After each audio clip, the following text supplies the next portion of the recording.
Off air. Oh, we're live. Salam, everyone. Welcome to the Women of TSN. We're really excited to have this conversation. It's a group of us women who know each other and have been friends. And this is like a new segment we're doing just to break down some things and get, spill the proverbial tea or the chai. So we're shedding the performances and we want to get honest. So we want to talk about performing womanhood, wedding season, handling Ramadan politics, all of that. So I'm going to kick it off to Rizal to get us started. Hi, everyone. I'm Rizal. I'm dialing in from San Francisco. And we first want to start with an icebreaker just to loosen everyone up for this, what I'm sure will be a very engaging discussion. And the first question I want to ask everyone is, when did you feel like you first had to perform womanhood? Just throwing it out there. For me personally, I think it was when, as I was growing up, I had to constantly serve chai and had to, go around and make sure everyone had their like kochinamaki and all that stuff, while a lot of my brothers, well, just two of them, got to sit down and not do it. And I realized that at that point, I had to make sure that I was performing some sort of femininity or my role in the Afghan American culture. So if anyone wants to go next. I'll go since mine is very similar. Hi, everyone. I'm Nazo calling in from DC. So mine is very similar of the like always asking whoever was in the kitchen if they need help, right? Like not being able to sit with everybody else at the Memoni or the gathering and asking like, oh, do you need help? Do you need me to set the table? Do you need me to do something? And I don't even remember how old, but I'm sure as a young girl, I remember that. And I remember people saying like, oh, she's so helpful. That's so great. And so it was affirmed that I kept doing it. And I realized even just last weekend, like it's still so ingrained in me at my mom's house. I was like, oh, do you need help? What do you need me to do? So that's definitely my first memory. Hi, I guess I'm going next. My name's Hana. I'm from SoCal. My first memory of performing any type of like womanhood, I think it really comes down to like outward appearance. So the big thing I think was waxing, like hair removal.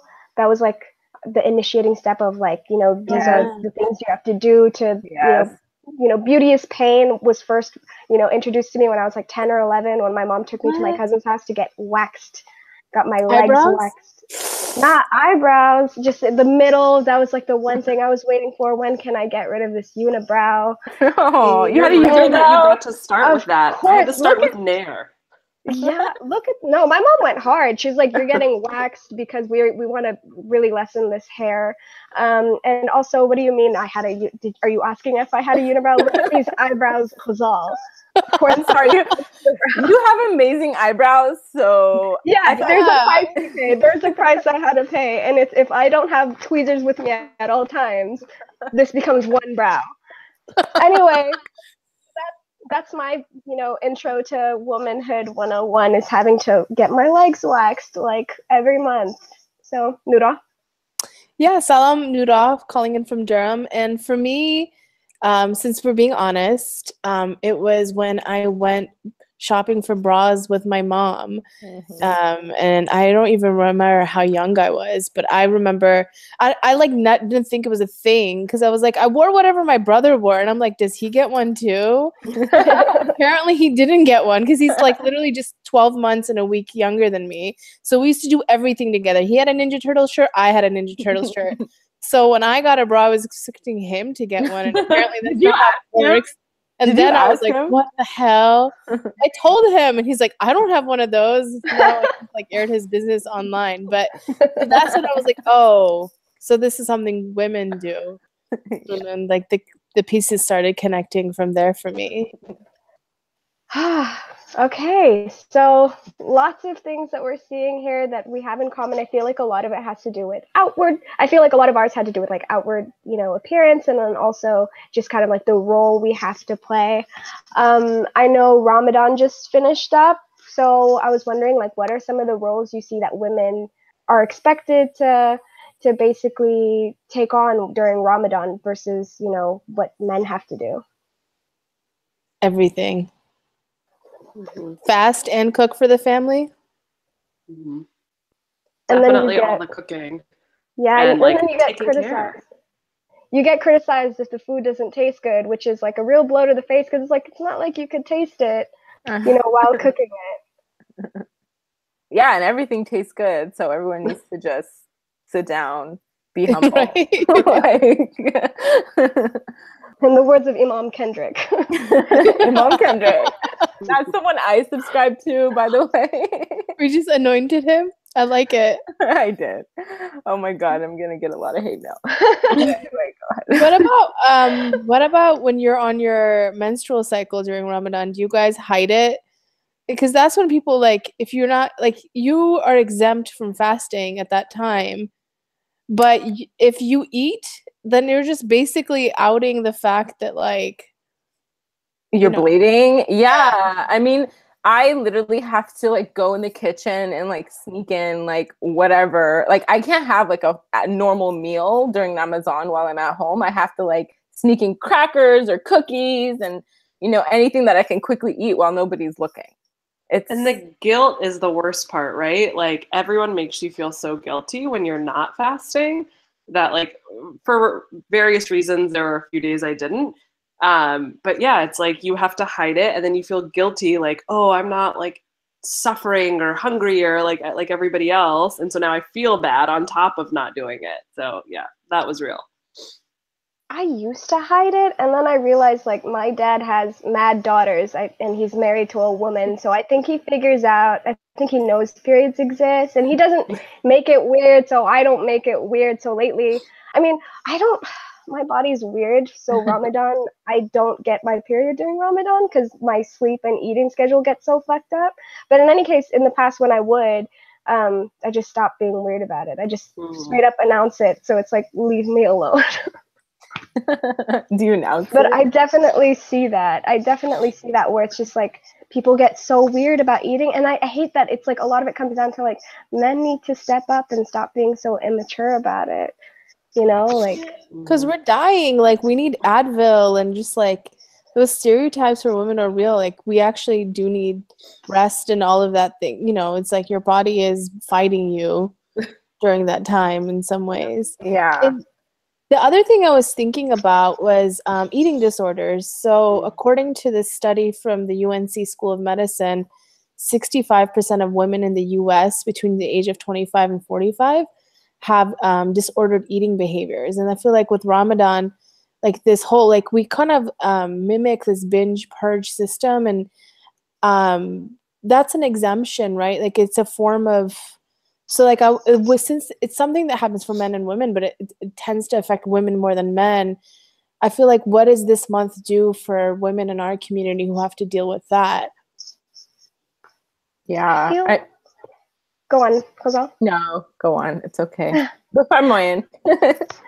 Thank you. I feel like a lot of women do have like kind of unhealthy relationships with the act of eating and with their bodies, and I feel like they don't realize it. And I feel like Ramadan is one of the times a year where I know I kind of become extra aware of how I feel towards eating, because like Ramadan's like the one time a year where all day I'll feel like, you know what, like I look all right, I look good, I feel good, like I think unhealthily in a way I associate the feeling of being hungry with like thinness. And so when I'm not eating throughout the day, I'm feeling good about myself, and then once iftar comes around and it's time to eat, like even eating a little bit makes you feel really full, and I don't think of it as full. I feel like, oh, I feel like bloated and gluttonous and just all these, that's like kind of when negative feelings come about.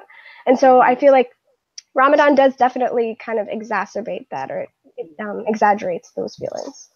And especially the time right after Ramadan, right? Like right now, I feel like my eating is super screwed up because I'm like, oh, I was fine not eating all day and restricting those calories, so I should be fine now. But then I'm like, oh, but I can eat, so I'm gonna eat all the ice cream that I have. And then I get mad at it's just this like perpetual cycle that you like get frustrated with yourself because you're like, no, I can be hungry and be okay, but I can eat now, so I'm going to eat, and then I'm going to feel bad about it. So like I think it mentally screws up your eating habits too. Like, yes, like during Ramadan, like physically it messes you up. But I think mentally afterward, like right now I'm still trying to like get back into like a healthy swing, both like mentally thinking about it and like trying to make sure my metabolism doesn't go completely haywire. Mm-hmm. And one of the first conversations I always know when I talk to like non-Muslim people or people who don't fast, they're like, oh, I gain weight during Ramadan. Oh, I lose weight during Ramadan. It's just this like constant like conversation around what happens to your weight, what happens to your body, that I feel like it can be really, really triggering to people who really struggle with like, you know, eating disorders. And it's tricky and it's sad. And I wish it wasn't the conversation, but I mean, it's like, it's the same form of anorexia, right? You're just restricting yourself from eating. So it's like a small taste of that. Mm-hmm. Mm-hmm. Yeah, I think the only empowering thing for me this Ramadan, which is weird, is my friends. I have 2 friends that are moms, and there's a boot camp for moms. So I joined a boot camp, or was the only like single non-mom, and what it did was like it was like a very affirming, women-centered environment where I saw people of all ages just kind of like trying to be there for themselves, and it centered me on. It's like that language, and I think that I was like thinking about it. I was like, this group of moms that gets together and does like wellness together, that kind of language doesn't exist amongst Afghan women. Like when like now that Ramadan's over, what is it? It's wedding season. Like our next, like, oh shit. So I'm just like, crap, I have 3 weeks to like, do you know what I mean? And we don't have positive language around that. Yeah. All right, let's dig into wedding season. If you know me, you know I love weddings. I watch every single wedding TV show there is known to man. Do you have a side hustle as a wedding? And I'm trying to start a side hustle. So all you ladies getting married this wedding season, hit up weddingsbynazo@gmail.com. I can help you out.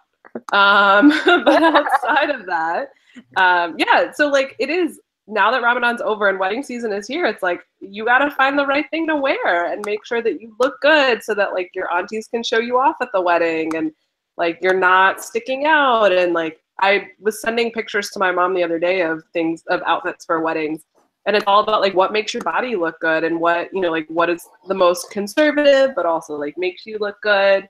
So I think that's a tricky territory too.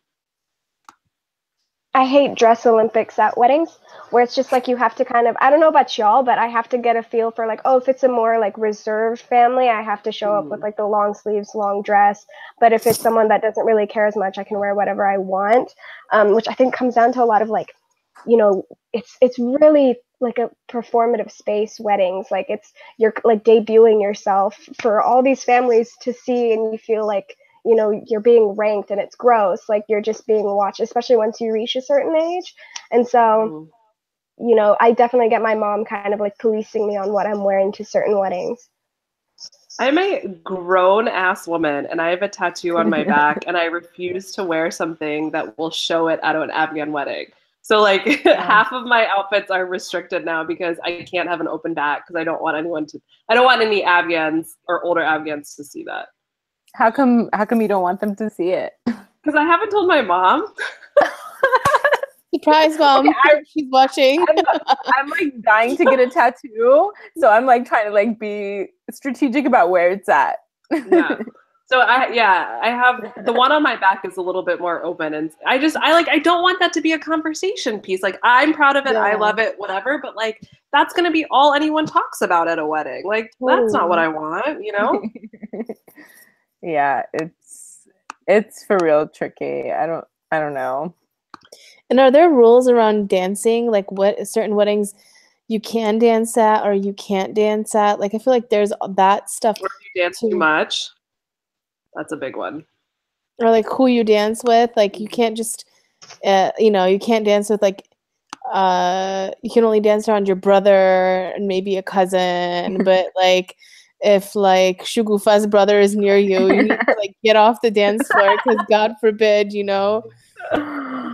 Yeah, even like your cousin nowadays, everybody be hitching up with their cousin, so it's like you can't even be dancing with that. Like it's all off limits. If they're a male and they're not your brother, like forget it. Like forget it.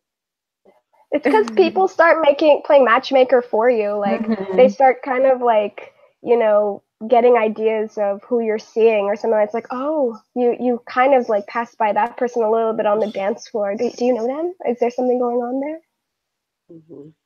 And even the idea of like dancing, like sometimes I think about it when I go to certain like Afghan events, or like, oh, they invited you. You have to make it seem like you care about being there. Go and dance. Like, why do I have to go and dance so I can feel appreciative of being invited? Am I like putting on a show?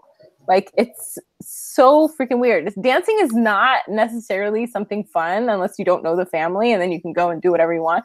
But if you know the family, it's like not necessarily something as fun. At least that's what I've experienced it as.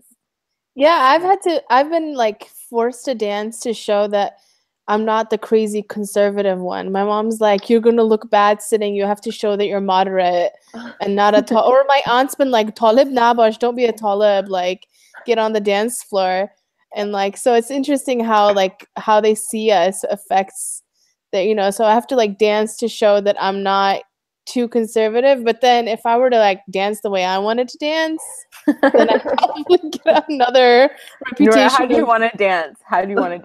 Tell us. Yo, like I prefer the hip hop. So however you dance to a J. Cole track or a Miguel track, it's not gonna happen in an Afghan wedding. Have you guys ever been to an Afghan wedding where there's like a hip hop song that comes on? It's so awkward. You see your cousin Shigufa and your Khala Shafiqa trying to awkwardly be like, yeah, this is cool, I'm with it. They're just traumatized and horrified by it. Well, so you have to dance to show that you're not too conservative, but then you can't go outside and join the men in the parking lot pimping. That would be talk about that. Right? Yeah. Oh me, if I went to the parking lot. Game over. Like, can we talk about what is the parking lot? Can we talk about this parking lot pimping scene? Don't even get me started on our drinking culture. Like, that's a whole other TSN about the models of irresponsible drinking that we have, because we do it, right? Like, it happens, and we need to stop being irresponsible about it and taking shots and binging in the parking lot and sit down and sip a drink throughout the night, because that's the more responsible thing to do, but we're not allowed to do that. I mean, is it like an express where you go and take 3 shots and run back in, or are you allowed to hang out for a half hour? Like, how does that work? Yeah, it is. I mean, like, you can hang out there for like a few minutes, I guess. I mean, I don't know. First of all, I haven't been old enough at a wedding to be part of parking lot pimping. So this wedding season will be the first one. But also, like, as a woman, you're never invited out there. Right? Yeah. Like, yeah, this was like a thing in the Bay Area. You just know all the guys are out in the back, like in the parking lot having their shots, and you're just supposed to sit there, and you know, they come back in and they start dancing, and they know they're totally like irresponsible, which leads to fights, which leads to like awkward situations and getting kicked out of Lake Elizabeth because these men don't know how to handle their alcohol. Don't get me started on that either. But yeah, it's a thing. I want to be invited out there. Yeah, dudes will be straight up drunk at weddings and no one bats an eyelash. They just go, oh, like, you know, the boys were having their fun again. But if you so much as like, you know, like if you don't get up to serve your table or something like that, if you just even sit there quietly, demurely, like, it's like you can't win. Like, we get criticized for stuff like that, but dudes can straight up go drinking in the parking lot, like, and nothing happens to them. They can go khosgari the next day. Yeah, nothing. Don't say shit. Oh, everyone! There was a wedding. A cousin of mine had a wedding where she had a bar outside, and like everybody knew. My mom wasn't even at the wedding. Everybody knew the next day that I had a glass of wine, and I was like on the dance floor with it. Everybody knew. That's the stuff that travels. Our aunties are better than Facebook at getting news distributed. Yep. I mean, luckily my mom doesn't care. She was like, good. Glad she did it. Like, good for her. But yeah, I mean, it's like, heaven forbid I have a drink responsibly, you know, and not chug it or take a shot of it. Everyone finds out. Yeah. And the responsible part, right? Like, because of like this shaming, it creates these extremes that we just don't negotiate well. Yeah, and this is off topic, but since we're talking about being responsible and owning what you do, just even the concept of like sexual relations, like people aren't responsible. They go off and deny that they're doing this stuff. And then in turn, people are sitting here getting STDs left and right, you know? So there's, I'm sorry, I'm just going to say it. There's like something to say about taking ownership of what you're doing and how you're living your life and doing it responsibly. But if you're constantly hiding it and worrying about like who you're showing and it's constantly hidden in the community, then you can't do it responsibly. There's no space for that. Yeah, like that we had that TSN poll, like what's the worst thing that can happen at a wedding? And one of the things we hadn't put on the poll is, what if you end up sitting at the table behind the person you're dating or whatever? You wouldn't know because it's all secret. Like this is this whole performance. You show up at the weddings. If you're not engaged, you're labeled as single, right? And then, which also means Barriolai can go hit up another person. Yeah. We're trying to come up with names that our generation is not.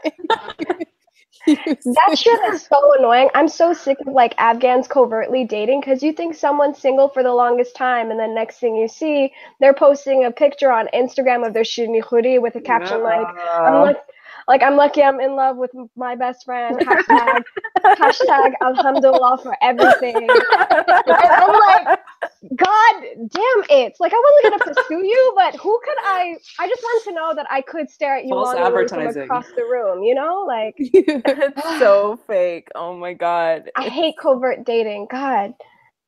That's so prevalent, though. You can't come out as a couple until you're engaged. And then all of a sudden you're like, God's gift to every wedding circuit is like, oh God, you're the darling. Yeah. You're the darling. I know how I feel like engaged or married couples, like newlyweds, when they go to weddings, they have to like extra perform, like they have to like get the dance started. They're like prom king and queen from last year. Well, here's a question for those, like, what if you're in the bridal party? Like if it's your like a few of my very close family like relatives are getting married this summer, like my first cousin that's basically like my brother, my mama who's my age, my uncle who's my age. It's like these are basically like my brothers, and I'm worried about, I've already heard like you should like learn from them and that should be your influence to get married. And it's like, why did you suddenly shift my priorities of like, do you know what I mean? Like you almost start getting lectured to do this thing because the people around you are doing it, right? Am I the only one who has crazy people who say that to me, or? No, people say that to you as if you have like a fucking choice, which is annoying. Like people are like, why aren't you engaged or married? It's like, oh, let me go pull a dude named Badiolai out of a barrel. We're engaged now. Like people act like I'm putting it off. There's no line of dudes here waiting for me to be like, yes, I do. Go find me a ring. And it just annoys me because of all the accomplishments. One of my woman crushes is Noura. Okay, I think we can all agree on that. Like one of all the accomplishments you've made, like that's like something that everyone's talking about. Like, I'm sorry, fuck that. I'm sorry, fuck that. And on top of that, like, no, okay, I'm gonna stop myself. Anyone else want to talk? No, I agree. I mean, it's like that's like when you've made it, right? Like my parents, you know, I have a house, I have multiple degrees, I run a goddamn school. Like I do a lot of things, but you don't get congratulations or like you've made it until you're married. And it's like, no, congratulate me for everything else in my life that I've done. Like, why are we waiting for me to be booed up for like my life to start?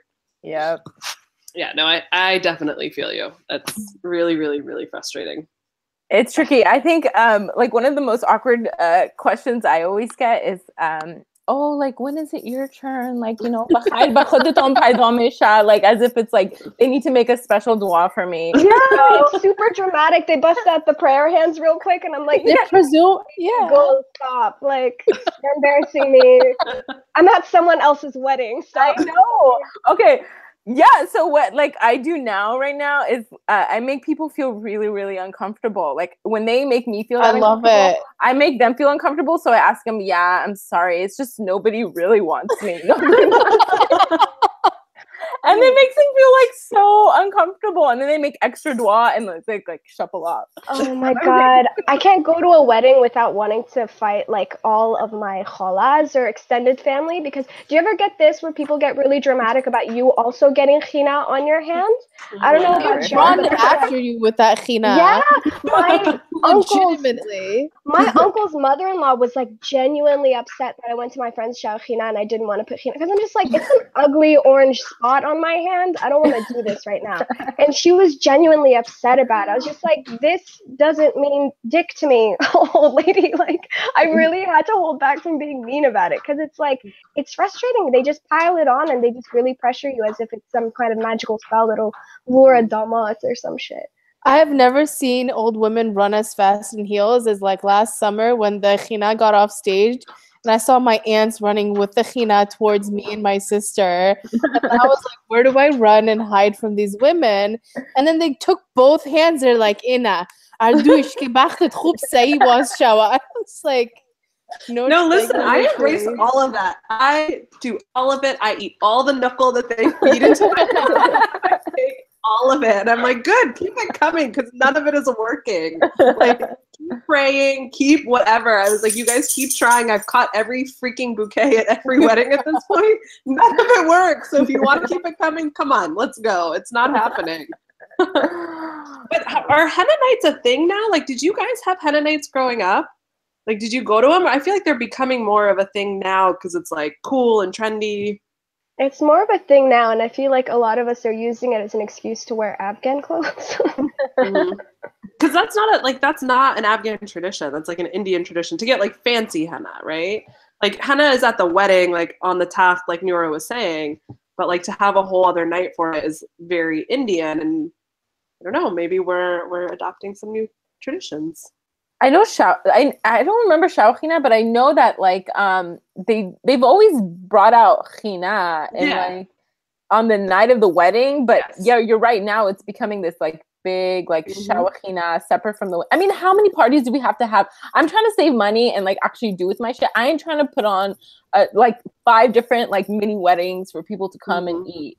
Well, and I think that's the point is they want to have like the Indians have like a 3-day wedding. Like they're trying to have multiple nights of this now. So I think that's like one big new trend that's happening. I just have to find more dresses and I have no time. Like, how do you buy dresses and not end up in the same outfit as your cousin? Rent the runway. Because rent a swag. I have to say Afghan women are probably the most stylish. Like bar none. So it's hard to compete with a community of women who are this like Nam Khuda beautiful and like on their game. And we have like Facebook groups where people recommend products I didn't know existed. Like, there's contour for your legs. Like this is the thing. Like, oh my god, stop. I just don't know what these. Have you seen contour for like the back of your neck? No. Yeah, where it makes it like it's disgusting because I'm just like, yeah, that's what's really hot right now. What if you sweat it off? Like a spray tan running down. I live in North Carolina where it's 104 degrees today, so I'm just thinking. Okay, dang. Noura, aren't you going to like mad weddings? Yeah, I have like 5 this summer, and now they're so going to get all these. How are you gonna get all these dresses? I don't know if you guys feel like this, but I feel like I can't wear the same dress like twice. Not after Instagram. No, you gram it and it's out there. Did you guys, so other traditions that I've noticed that are coming up, have you guys had lots of knife dances at weddings you've been to? I've never seen one. Yeah, so I think it's like a Persian or Iranian thing, where people from the bride's family dance with the knife, and the groom gives her money to try and get the knife to cut the cake with it. So it's like now like another thing for the gram. Yeah, it's usually like the bride's sisters take turns dancing with the knife and then get paid off. Yeah, it's like now that's another cool thing at weddings. Yeah. So I'm getting a question from the audience. In terms of like an analytical question, why are there some of the things we've been talking about in terms of like the shawkhina and like these superstitions, is there like some broader purpose behind it in terms of our parents and like the role marriage plays and the family structure of Afghans that influences this? Damn, that's hella deep. Shout out to Ali Ulumi I for. was just about to say, did Ali ask that question? He might have. It sounds very on brand for him. To take a stab at that, I mean, I think part of it is like, part of it is embracing the culture and the tradition, right? Like it's like that is part of who we are, and so like I want to do it because it's keeping that alive, you know. And if we stop doing it or we don't do it, then it's like then we lose it, and then it doesn't get passed on to the younger generation. So part of it is like it's a way to hold on to culture and traditions. Part of it is like out of respect, right? I think that's like a really core value for Afghans, and it's out of respect to our families, and it's out of respect to our parents. And so I think that's a big deal, like to show that we honor them, and we do it by continuing these traditions or taking the hina or whatever it is. It's that I think a sign of respect too. Why is it a big deal to be engaged? So I can have a baby. Oh man. I mean, that's really it. I want to start a family. Like I want to have a kid, and I've contemplated having a kid on my own. But I've seen a lot of single moms struggle, and that's not what I want. Like I want to raise a child with a family, with a partner. And so I really want to find someone so I can start a family. Like that's really it for me. Yeah, that makes sense. And I think also it's important to consider, like, when you think about getting engaged or getting married, like what would you get out of it? And I know that's very like a selfish way to think about things, but like what would you get out of your relationship or your engagement or your marriage that you wouldn't get right now? And like come to terms with that. Is it sex? Okay, it's sex. Is it, you know, a child? Okay, it's a child. What is it that you would get out of it that you don't get right now? You know what I mean? Like that's how I think about it. And I know that doesn't like sit well with a lot of like you know, tradition, but it is what it is. I don't know. I mean, I'm not going to go into my non-engagement right now, but No, it's so true though. It's like I think that some families, if they are more patriarchal, like they limit what women are allowed to do, and girls are only allowed to do certain things once they're engaged and they have that protection, right? And like my home, that wasn't the case. Like, you know, I turned 18, went off to college, like didn't move back in after that. I've been like working, back to school, like trying to fulfill like these career dreams. And part of it was my mom didn't get to do it. And so she really wanted to support us in getting to do that.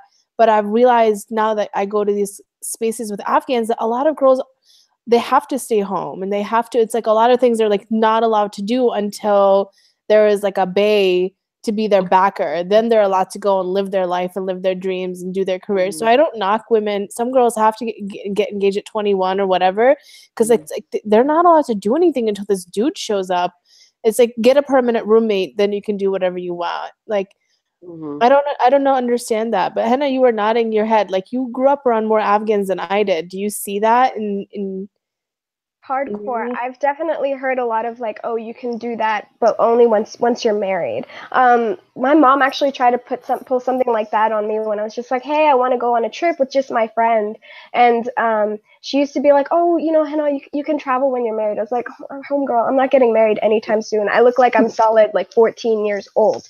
This isn't happening now. And so she's like, I just pushed her into it. And then I realized, like, my parents really let me do a lot of the things. They let me do whatever I want. So I feel like I don't feel that pressure of having to have like a male chaperone in that sense. But I've definitely seen that with a lot of, you know, people I know personally, friends I have, where they kind of had like a oppressive home environment where they weren't allowed to, you know, go out really, or not even like, you know, they couldn't go out unless their brothers were there. They couldn't go out, period. They wouldn't be able to do half the things I've done.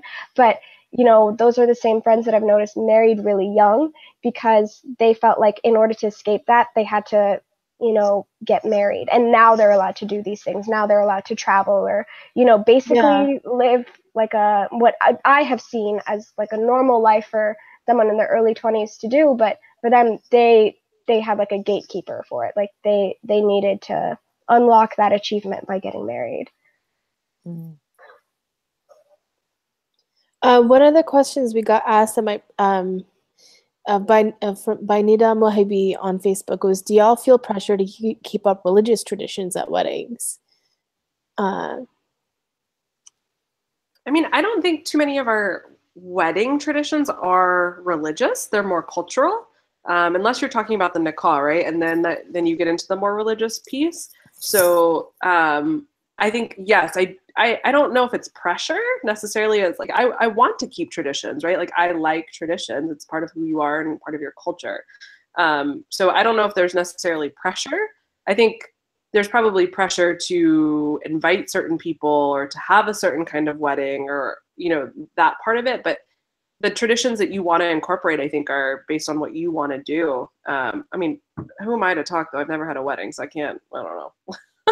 This is what I would predict I would do. But you've planned them, and you're going to plan many more. Yeah, hopefully, right? I mean, I think it's all about what they want to do, and like with like a little bit of respect to the parents and the elders. That's usually, it's kind of like a nice balance of what the couple wants and what they want to do to honor their family. Yeah. I'm trying to think of how we're religious with our weddings. Yeah, the nikah is the only thing I was thinking of too. You were like, I actually like that. I feel like our weddings are spaces that bring people together across the religious spectrum. At least in my family, there's no like such a variation in practice, and like I have elders in my family who would like, or who are just like, Islam isn't for me.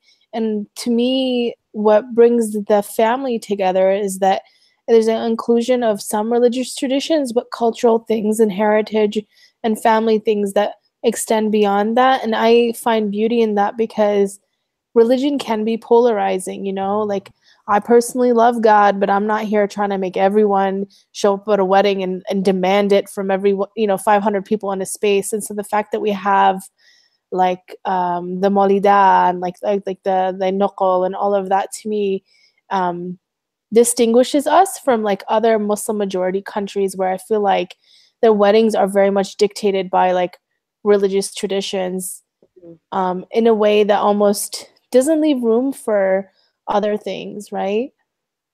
Mm-hmm. Yeah. Sorry, guys. I'm just gonna like throw it out and keep it real. Just as we're talking, some fools like commenting on our YouTube. And this is just goes along with our performing womanhood, is like just being able to stand here and say what we want to say. It's attracting so much like hate. So, fuck all of y'all. And we're going to say what we're going to say. And anyway, anyone else want to continue? Like, I'm sorry. No, you're right. I honestly was nervous about tonight because I was like, you know what? We're actually going to sit as if we're having tea and actually broadcast what we would say off air, on air. Yeah. And this is exactly what happens when we do that, right? Yeah. This is like peak performance where like we're having a frank discussion and men want to police what we're saying so bad. Like, this is part of performing. I can't talk about half the shit I want to talk about in front of men because this is the reaction, they get. They get, really verbally abusive about it, or they just get very angry. Yeah. Yeah. It's just. I mean, the conversation needs to be had, though, right? Like, I think, especially as Afghan women, our opinions and our thoughts aren't heard so often.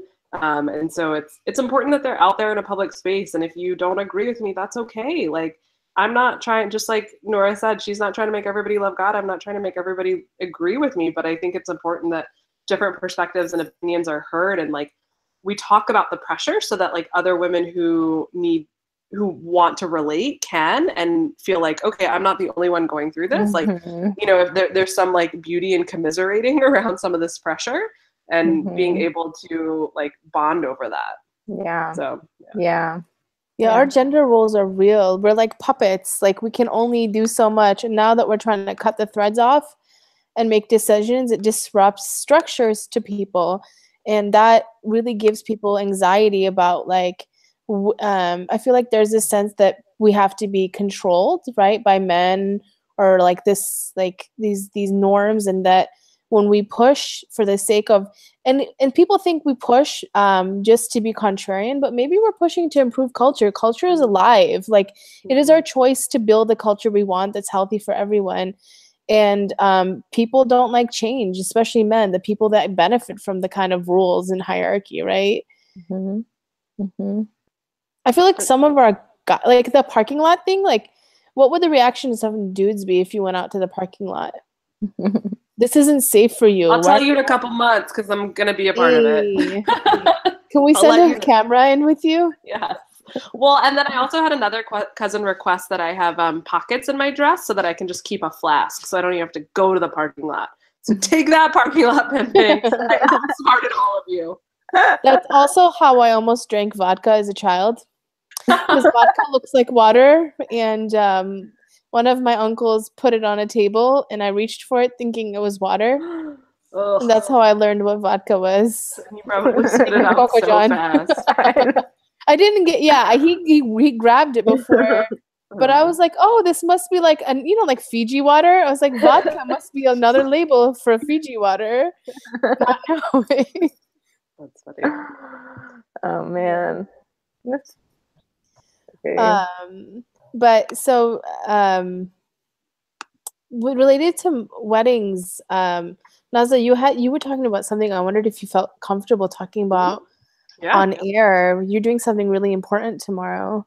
I am. So since I'm not married, and I am in my 30s, and there is the pressure to get married, but there's some pressure to have a family, but I think that's more internal. Like my biological clock is ticking, and I want to have a family. I want to raise kids.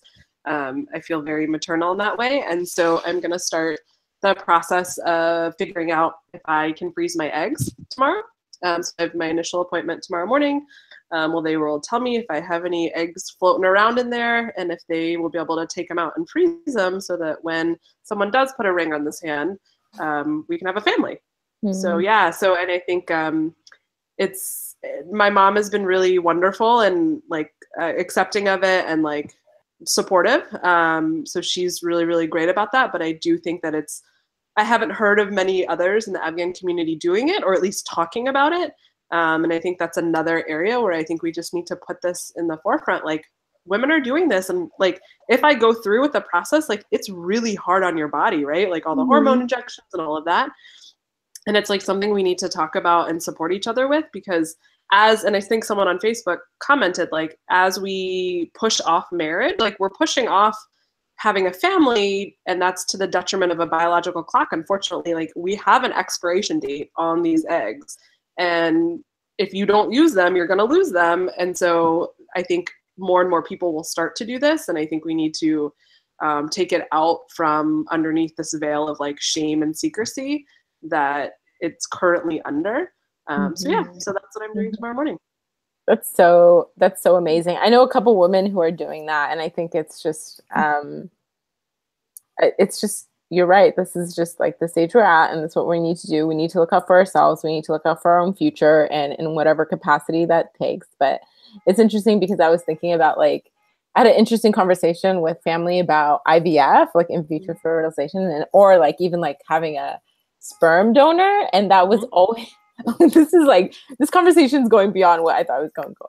But anyway, about like a sperm donor, and there was conversations about how that's like not right, because that's kind of like you're sleeping with someone you're not married to.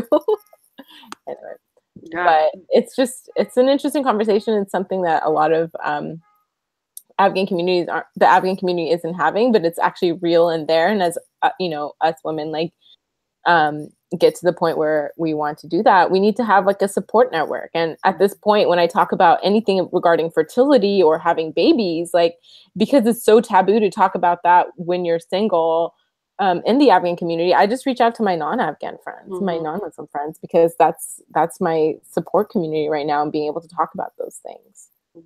And why is there so much shame and secrecy involved, I wonder? Are we like all expected to be like fertile till we're 60? Is that it? Like, is it? I mean, I guess because it's like unnatural, it's not like the natural way of things happening in your body. And I think because it hasn't been done, I think that's so much of like the shame in our Afghan communities, because it hasn't been done, right? Like gay weddings hasn't been done, egg freezing hasn't been done. Like it's all because it's like we're in uncharted territory. Yeah.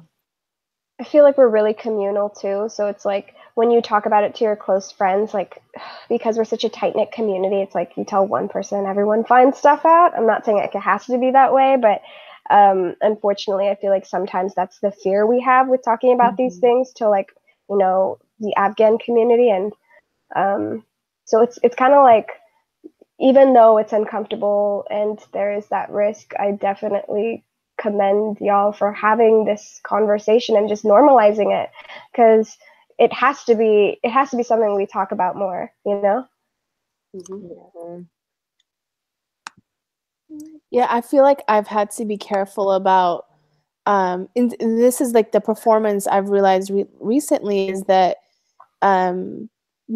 filters are our way of performing, and I think I like the idea of having kids more than I like the idea of having a husband. And I don't know, like, if I said that at a wedding, someone would think I'm crazy. I'm like, I like babies that are 2, but a 4-year-old baby doesn't sound so enticing to me. And I'm not saying all men are like that, but there's just something about, you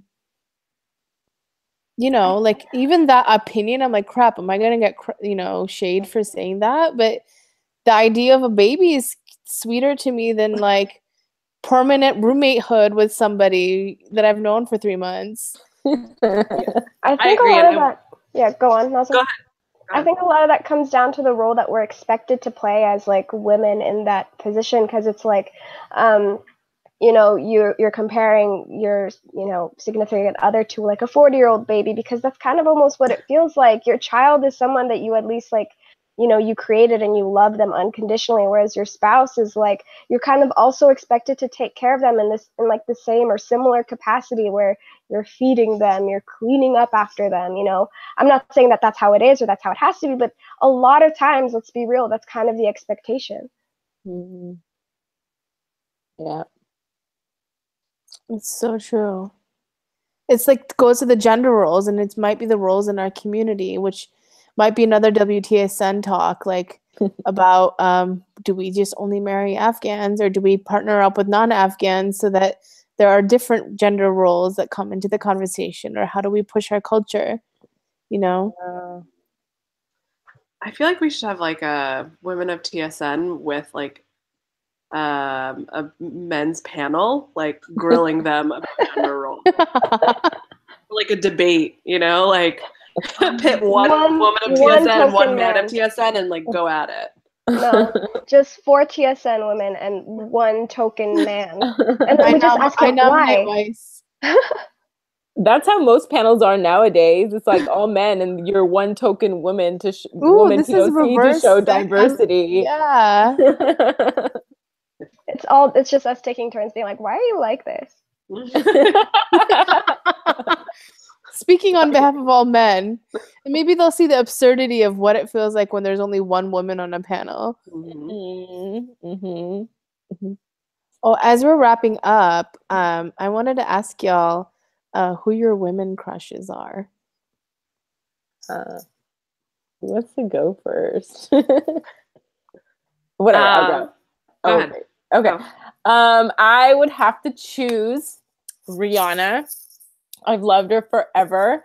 I think she's so badass, and she has this line in the song that I like really resonate with. She goes like, "Fuck your white horse and your carriage," and I love it. Yes. I love it. I'm like, yeah. Fuck your white horse and your carriage. I don't need that shit. I can have my own white horse and my own carriage. So I really resonate with her lyrics, and I think she's super badass and beautiful and healthy body image, like projection. So she would be my woman crush for real. I'm in like super house mode because buying a house and like putting it together. So mine is Joanna Gaines. Also just had our 5th baby. Right? Make every BB John happy with that. She has a solid family. She looks like she's always madly in love with her husband. They run this amazing business. She's on TV. She's like, you know, I mean, the image of having it all, I don't know if she actually does. Who knows if anybody actually does, but I just love her style aesthetic. So I just think she's wonderful. And she has a farm. She does have a farm. Yeah, it's pretty badass. Ugh. Okay, so my woman crush Wednesday, or woman crush in general, I guess, is Kelly Marie Tran. She was in the last Star Wars movie. She played Rose Tico. She was like recently in the news for being like basically run off social media because racist men who think that they own all media were like just trashing her for her character because they're morons. But she's so like sweet and positive. She's like one of the people in Hollywood where she's like just become a breakout star, and like following her on Instagram was great because she just posts a lot of positive things, and she's just so funny and sweet. And I don't know, that's like what I wish I could be that positive with everything in life. But yeah, that would be my woman crush for this time. Mine is Serena Williams, the tennis star, arguably GOAT, greatest of all time, next to Muhammad Ali and LeBron James. Sorry, Golden State Warriors fans. But above the men. But I've been watching her show, Being Serena, on HBO, and her trials of going into motherhood, and so much of what she talks about and being a mother and balancing that with her career, I think speaks to what we've been speaking about tonight. And the fact that she's a tennis star, and she's a Black tennis star in a white dominated like athletic arena, and her stories of like the slurs she heard when she was first coming up on the come up as a teenager, I think that gets to the intersectionality of being a woman and being a woman of color, and as Afghan women, especially now with everything going on, this week has really brought up some like childhood trauma about being an immigrant, and like I'm a refugee, like I came on asylee, like, and like all these slurs that I heard growing up about being a refugee, and like how my English would never be good enough to get me through school. And so like questioning who you are as a refugee and as an immigrant, and then labeling on top of that all this stuff we have to deal with as women. So when I see Serena, I see her like defying like standards people have for like Black people and Black athletes, and then womanhood and like just choices she made that in the prime of her career, like she had a blowout performance while she was pregnant. Like that's the stuff that, I think as women and as Afghan women, one of the things that happens to us is like we carry the men in our community with us in terms of like the trauma of what our communities have gone through. And then talking about weddings seems trivial to men, but a lot of the pain we carry comes out during seasons like weddings and engagements and fertility. Like, and we don't have a space to talk about that pain because it almost seems low on the totem pole, or like we're being superficial. So I'm going on a rant on that, but maybe that's something we can talk about. Like, do people make it seem superficial when we talk about weddings? Yeah, and I feel like people make you feel like, oh, you're just bitter because you're not, right? Especially like my obsession with weddings. It's like, oh, you're just obsessed with them because you haven't had your own, you're not married or whatever. But it is there is some like underlying feelings about not having it, right? And like, and all that comes with it, and that all that comes with performance during it. So I completely agree with you, Nora.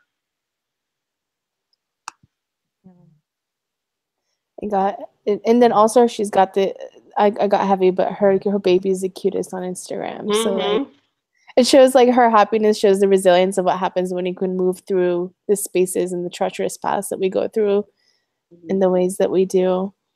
Yeah.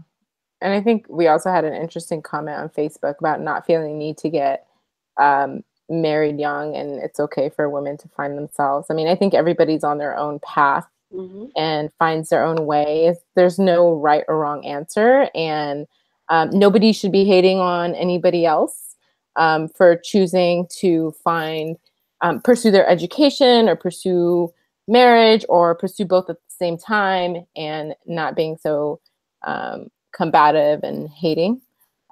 Just throwing that out there. That's what's up. I mean, people want us to be divided, right? And as women, it's like, my advisor always tells me this. She's like, when she was going up for tenure, there was only 2 of them. And she's like, we could have competed against each other or collaborated. And we chose to collaborate to like get through tenure together. And so I think sometimes a community does do this, like, hijabi, non-hijabi, good girl, bad girl, like these weird ass binaries where maybe we're a bit of both. Maybe we're a good girl and we're a bad girl. Like what the hell is a bad girl anyways? Like there's this like, these binaries that are created, right? And so uplifting one another helps to disrupt these false binaries that people try to put on us. Yeah. Should get beyond those discussions. I think that's a challenge in our community, and hopefully WTSN can further address and help out. I don't know. Definitely. Wishful thinking. Exactly. I'm all in my feelings now. I know. Where did this go for? This conversation went from like, weddings, Ramadan, eating disorders, fertility. All of it. All of it's necessary. What are your final thoughts? We have 5 minutes left. Like, what does this make you think about as we wrap up? I'm just grateful that I can be honest in this space, because I feel like I've always had a filter, and it's only been in building relationships with Afghan women like you three that I've felt the trust to lean in and be okay with sharing my vulnerabilities about some of these things. I'm okay talking about statistics and data, but when it gets to real life and like what your Khala John says to you, it gets a little more uncomfortable, right? Mm-hmm. I guess what I'm thinking about is just how thankful I am for such a supportive and progressive and liberal mom. Because if I didn't have her, then I wouldn't have talked about half of these things, right? Like, because it would still be in the back of my head of like, oh, I don't want to embarrass her or whatever. But like, she has always been very open with me and like very progressive in terms of certain views she has. And like, so I think all of this makes me thankful that I have her, and she is like the last person to pressure me to get married. Her big thing is like, just be happy. I would much rather you be single and happy than married and miserable. Like, not that those are the only way it exists, but that's what she is advocating for. And so I think just having this whole discussion makes me very grateful and thankful that that's like who I have in my corner. Are we talking about my final thoughts now? Yeah. I feel like this whole conversation has made me really get like, the fact that we went through so many topics made me think about like all the roles that we have to play, the different hats we have to put on as women, like the things that we think about constantly. And this is just like, this whole conversation came up just with the fact that it's wedding season. Like every time a wedding comes up, a lot of these topics, a lot of these feelings come up. So yeah, it just feels good to kind of get it out there and have a conversation with it and open up about, the things that are annoying. But also I feel like we kind of talked about the things that make it beautiful. Like we talked about our traditions and just how things are changing. I know like wedding trend wise, things are changing, but I would hope that this conversation kind of gets the ball rolling to how things can also change, like, socially. So. Yeah, that's good point. I think for me also, it's just, if I don't feel like getting Fernie for the whole table at a wedding, it's because I just don't want to get up and perform the role of a server. And I understand the need for respect and all that, but just, like there's so much nuance to our culture, and there's so much nuance to us as human beings. And just having this space and just having strong girlfriends, and then for me recently having very strong Afghan women girlfriends to be able to like communicate these issues. It's super important to realize like it's a performance as a group, and it's just highlighted in these different spaces. And in as much as we can support ourselves, maybe we can push ourselves to be stronger in ourselves and the different capacities and the life decisions we choose to take. Definitely. So, yeah. Well, I'm excited. Thank you all for spilling the chai with us and our viewers. And if you have comments for those watching for how we should follow up with this conversation, Women of TSN is an ongoing series. I mean, our first one was called What Bitches in Zanaka, and now this is installment 3 or 4, I think. And Bakhair, more to come in podcast form and in this form. So leave us comments on the Facebook page, direct message us if you have anything you want to talk about, and hopefully this is just the beginning of the conversation, because wedding season just started, so there is definitely more to be said. We may have to do a post-wedding analysis of how we survived. We should do, we've been doing like TSN lives, day in the life of, on our Oh, mine starts Instagram page. tonight. Yeah, Noor, yours is starting. I think it's starting. So follow the Instagram page and see, you know, what the day in our life is. I think for the women, it's a bit more interesting. Yeah. I'm I'm okay, going but- on a date tomorrow. I'm gonna be live streaming a date. He's 5 years old. Let me like clarify. God, Nura, the inner Khala in me got really excited. I'm not that bold, I was about to bust out a dua. but he's like the cutest 5-year-old, and he's gonna teach me how to bowl. So I think that's gonna be my day in the life story tomorrow, and other things. But Awesome. Is that do you going to like be how like your exciting birthday that dinner? was? What's that? Is that going to be like your birthday dinner? Bowling, yeah, exactly. Pizza will be the dinner. Happy Right. birthday, Nora. Happy Thank birthday. you. And happy birthday to Medina. She can make Happy it. Other birthday, Cancer, Medina, Wardak, Weiss Hamid, our TSNers are both cancers. And then Henna's a water sign. What are you all? Water sign? Spicy Pisces, all that. Pisces. I'm a Nazar, are you? Capricorn. Capricorn. Is Capricorn a water sign or It's no? an earth No, sign. Okay. Capricorns are goat. cool. Capricorns are cool. We should have one on zodiac signs. I love how I don't believe in this, but I like love leaning into it. It's fun. Yeah. Definitely. All right. Well, Shabbat Chosh, everyone. Bye. Bye, everyone.